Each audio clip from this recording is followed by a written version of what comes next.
गेल्या काही दिवसापासून औरंगजेबाच्या कबरीवरून मोठ्या प्रमाणात वाद पेटलाय। औरंगजेबाची कबर काढून टाकावी, अन्यथा बाबरीची पुनरावृत्ती करू असा इशारा विश्व हिंदू परिषद आणि बजरंग दलाच्या वतीने देण्यात आला होता। याच पार्श्वभूमीवर आज राज्यभरात आंदोलन सुरू आहेत।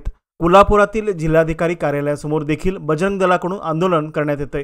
दरम्यान आंदोलकांनी प्रतिकात्मक औरंगजेबाची कबर जिल्हाधिकारी कार्यालयासमोर ठेवण्याचा प्रयत्न हिंदुत्ववादी कार्यकर्त्यांनी केला, मात्र पोलिसांनी कबर असलेली गाडी पळवून लावली।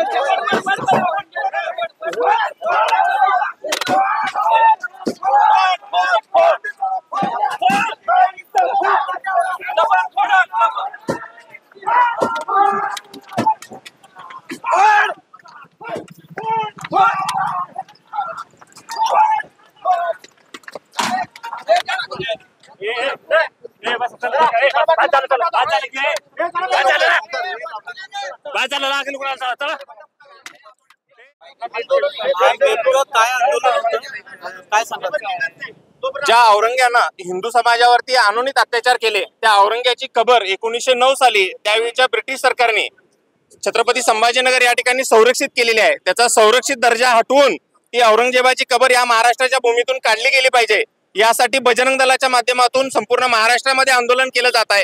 यासाठी मुख्यमंत्री महोदयांच्या नावाने आम्ही आज जिल्हाधिकाऱ्यांना निवेदन देणार आहे।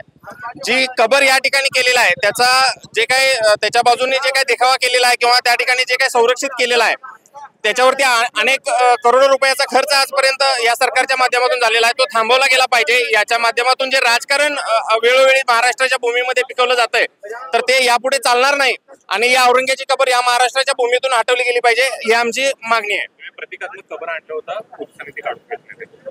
आम्ही या ठिकाणी प्रशासनाला जाग यावी म्हणून प्रतिकात्मक कबर आणली होती। ती पोलीस प्रशासनाने आम्हाला या ठिकाणी घालू दिली नाही आहे।